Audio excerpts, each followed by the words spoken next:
I saw the nights in all.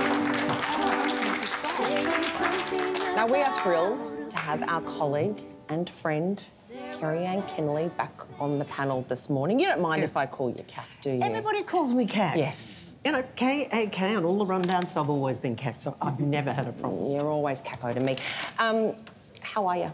Look, I'm fine. Can I just say how, from my point of view, been away for a couple of weeks, taking a deep breath, getting some fresh air, but how nice it is to actually come back and sit with people who I've known in the last few months. And I've only been with you guys in a few months.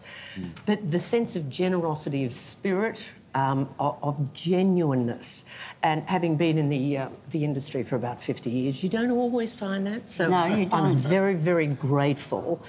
You're a good bunch of people, not only here on the couch, but behind all the scenes, the people we work through.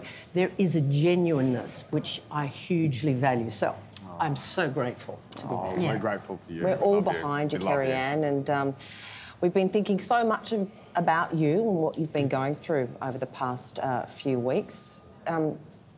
What's it been like to go through all of that? Look, it was a shock because I thought I would really have John for many, many, many years to come. And a lot of things happened very quickly, so it was a terrible shock. But you know, because there was, after he had the accident, there was always next, okay? Get breathing, get eating, the next stage, which wheelchair do you get? Rehab this. So there was always a next. And even in the last few weeks, there was a next, okay, what treatment? And all of a sudden, there's no next. And I liken it to sort of being sucked into that universe black hole where everything is so dense. You're in this black hole, it's so dense, not even light can get out. But that said, John and I have been a team for too many years, so many years, and we always were together, we thought of as two, and now there's only one. It hurts, but I still think how he would expect me to act, to be. And there's a lot of decisions being made. Oh, OK. Thank you, Joe. There are a lot of decisions when you get to these circumstances. So my primary thought process is, OK, how would John react? What would John want me to do? How does this work? And that's really comforting. It's not fair. But life happens. I don't know who plans it, but there's something. And I've got my little anchor. And this is what they call a galleon anchor. From the old ship? Yeah, from the very, very old galleons. And in 1981, when I was hired as the anchor on Good Morning Australia, John actually had Nick Chironi make that up for me. And I have worn this, especially on every brand new show, any production, as my good luck charm, because I knew I always had John close to me. He's still here. Yeah. You know what I loved was when you got Hall of Fame and he came for that. Yeah. I mean, that was just so special. Oh, yeah. Yeah. Without question. It was so important to have him there. He wanted to be there. Yeah. It wasn't easy. But it's just... I get more comfort out of the fact that we think as two. Because that's who I've been.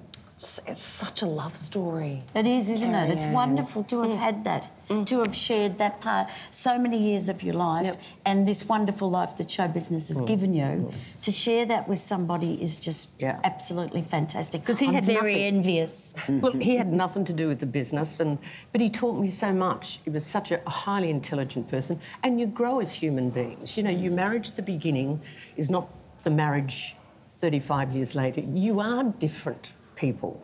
And I think we both taught each other, but the one single that we never argued, there was never... Really? No. I mean, I'm not saying that there weren't a few terse moments and disagreements, but we never, ever fought. We would dance around each other a little and then let everything settle down. And I got to say, and John certainly wasn't either, you don't have to unload everything. And he also taught me to compartmentalise, because he was very much the British stiff upper lip. Compartmentalising life is, and luckily I think I learned it through television as well, compartmentalising your life is survival. Yeah. I would 100% agree with that. Do you still feel like you're, I guess, thinking for two or as part of two, or have you had to learn to sort of be one? No. I'm very happy to stay thinking as two. Yeah. Because every decision, and there are lots of things that have to be done at the moment, legal thing, blah, blah, blah. I have to think and let him guide me as to the right thing to do, because he always did the right thing.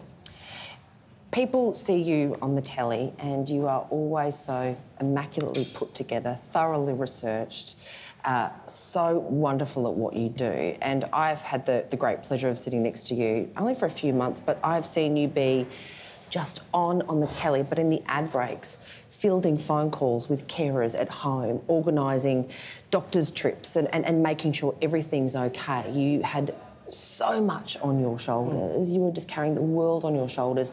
But no one knew about it, only because I sat next to you and I could kind of listening in on your conversations. She's like that. I'm very nosy. But I was so blown away by that. Was that part of that compartmentalisation you're talking about? You've got a multi-skill. That's what girls are good at. Sorry, Jo. Yeah, no, you're right. But I don't think people realise just how much you had going on in your life. Yeah, but I'm not the only one. You just have to. That was the next. Okay, next. And when I was going through this, and I think I've said to Ange, the hole it leaves in your life is so painful. And for you to have to go through it and have a beautiful daughter. Oh. It's the worst thing you can ever go through. Yeah, it is. It's a hole that will never be filled. You've had to be better because of your daughter. Yeah, she's had to go on. I've just got and Digger. done it brilliantly. He is important too. Yeah. And he's wandering around going, where's Daddy? Is this your doggy? Digger. Yeah. Oh. But Amelia, by the same token, gives me enormous strength too. She's an incredible little girl. Shall we break We're a hands? team. Or we'll just have I think we're stuck with that, I'm afraid, Denise. This is the closest I've had to a cuddle for many years. But we were... So there are some moments that only people like us can understand, like the obscene speed with which the RMS asks for the disabled car sticker back. Man. Yep. I think the letter arrived after 4 days. Yep. What about you? Yep, same. Yeah. Oh, same. my God. You know, just little things that only We're people in the like drugs. us know. Hold on to the drugs. Hold on to the drugs. But the most important thing, you and I, we've had great support systems. We have. I know for a fact the support that I've had from so many people out there, I genuinely thank you. Strangers, people who have genuinely felt they wanted to reach out, who I don't know, that I run into, and so many people who have been through same. And just because we're on the telly, you know, some people think it makes it special. No, it doesn't. I fully try and understand the difficulties so many other people without support systems must go through, and that just cuts me up. But I think for two, because John taught me to, because he was the best, kindest person I've ever known. Oh. But thank you for your support, everybody, and you guys especially. Oh, no, we just love you so much.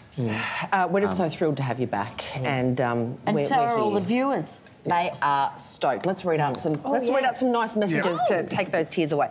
All right. So on Facebook, we have Jilly who writes, "It's good to see you back, Kat." Oh, that's nice. And Caroline says, "Welcome back, Kerri Ann. You are a brave soul." It certainly is. I don't think there's any bravery in it. You just have to. Yeah, there's not an alternative. Just survival. Adam writes, "Much love, Kerri Ann. Best of luck to you, sweetheart." And Joanne, my namesake, says, "Love you, Cac. You have been missed." That's fantastic. And finally, Tina says it all. Love you, Kat. We do. And thank you guys. We really do. Thank everybody, because it is important that little reach out, and for all the people I haven't gotten back to, and trust me, there's a lot. I apologise, but it is important to reach out. It is important to know that people care, and so thank you. Well, we are back in just a moment with another showbiz hit. We'll see you soon, Australia. You're watching Studio 10.